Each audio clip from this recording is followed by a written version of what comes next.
C'est lié à l'accessibilité dans des sites miniers. Je crois autrefois, nous avons cessé d'effectuer nos missions dans les différents territoires et dans des sites miniers depuis 2019. Donc avec l'avènement de l'état de siège, maintenant là, sur l'aspect sécuritaire, tout va bien. Ça peut nous permettre d'effectuer nos missions normalement et revenir avec un rapport par rapport à tout ce qu'on a eu à faire dans nos missions.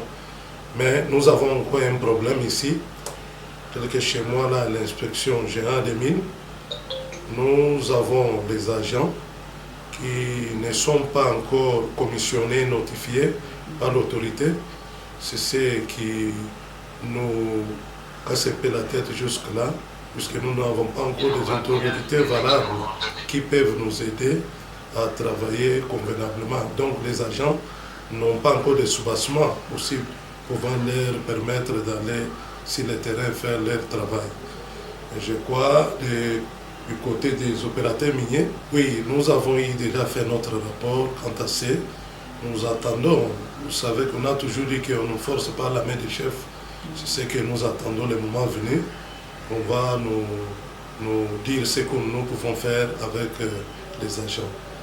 Déployons avec les moyens de bord, en tenant compte de ce que nous avons pour le moment comme soubassement, c'est l'article 19 de notre décret créant l'IGEM qui dit que tous les agents qui étaient dans le secrétariat général des mines et dans l'inspection minière à l'époque, aujourd'hui c'est l'inspection générale des mines, d'office ces agents-là sont absorbés dans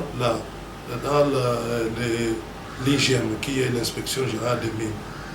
Voilà. En ce qui concerne les lois, nous sommes suffisamment outillés et nous avons des lois pouvant nous permettre d'opérer sérieusement. Mais c'est comme je venais de vous dire tantôt, que c'est que nous avons jusque-là comme problème, nous avons le problème des agents qui doivent être notifiés, commissionnés par l'autorité.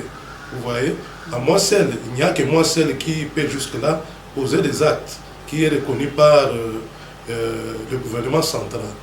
Voilà un peu. Nous avons un problème avec nos opérateurs miniers. La fois passée, je crois, nous avons fait la journée porte ouverte pour porter à leur connaissance, faut leur faire comprendre qu'est-ce que l'IGEM et nos attributions qui nous sont dévolues. Alors, nous les avons expliquées, mais après, nous avons lancé des invitations. Des invitations ainsi que de communiquer pour que toute coopérative puisse au moins venir déposer son dossier au niveau de notre administration. En tout cas, nous avons vu les gens en train de tergiverser. Je crois que ça ira avec le temps. Comme c'est un nouveau service qui vient de s'installer ici à Ituri, je crois que ça ira avec le temps, surtout avec l'appui de l'autorité provinciale qui va nous aider à faire marcher les choses. D'autres problèmes auxquels nous sommes confrontés, c'est par rapport aux services que nous avons trouvés sur le terrain. Et les services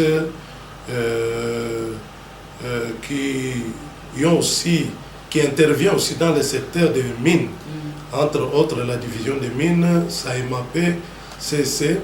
Alors, ce que nous sommes en train de chercher à fournir comme effort, de se mettre ensemble, de parler le même langage, puisque tous nous travaillons pour la cause de l'État.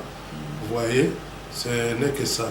Ce que nous avons comme difficulté pour le moment. Je crois que quand on va se mettre entre les hommes, on s'est dit, et surtout en tenant compte des textes qui nous régissent tous, nous savons que nous allons atterrir de ce côté-là et il y aura compréhension et chacun va faire en sorte qu'il puisse faire son travail en tenant compte des textes aussi. Surtout que vous voyez que notre secteur minier, c'est un secteur qui est trop qu'il y a aussi beaucoup de problèmes aussi. Les perspectives pour l'année 2025, nous sommes assignés des missions pour faire en sorte que ce qui est comme production au niveau de notre province, nous serons là pour suivre, voir ce qui est réellement produit. Même si on ne va pas terminer la fraude totalement, mais on va faire en sorte qu'on puisse quand même éradiquer la fraude. Puisque, je ne sais pas, pouvez-vous au moins comprendre ensemble avec moi que les gens qui ont beaucoup des engins, quelqu'un qui a à peu près une vingtaine de machines, une trentaine de machines, arrivé à la fin du mois, il vous présente 500 grammes. Or, si vous prenez les 500 grammes qu'il vous a présenté, par rapport, en termes même de ce qu'il a eu à investir, vous allez voir, c'est même au-delà de tout ce qu'il a eu à engager comme moyen pour arriver au résultat de 500 grammes. Vous voyez que quelque part, l'État est volé par nos assujettis. Alors c'est ça notre cheval de bataille. Nous allons faire en sorte qu'on puisse quand même éradiquer quand même la fraude au niveau de la province de l'Ituri. Oui, nous avons la loi bien sûr. Vous voyez que c'est un nouveau service comme je venais de vous dire tantôt. Nous sommes en train d'aller mollo, puisque si vous voyez bien avec moi, l'exploitation qui s'est fait dans d'autres provinces, leur point de chute, c'est la province de l'Ituri. Puisque si vous voyez les minéraux qui est exploité dans une des parties de l'Équateur, Chopo, Otuele, Bazouele, tous ces minéraux-là, leur porte de sortie, c'est Ituri. Alors si nous, on ne peut pas faire notre travail, vous voyez que quelque part, nous serons taxés comme des incompétents. Alors nous ne voulons pas mettre le chariot avant le bœuf.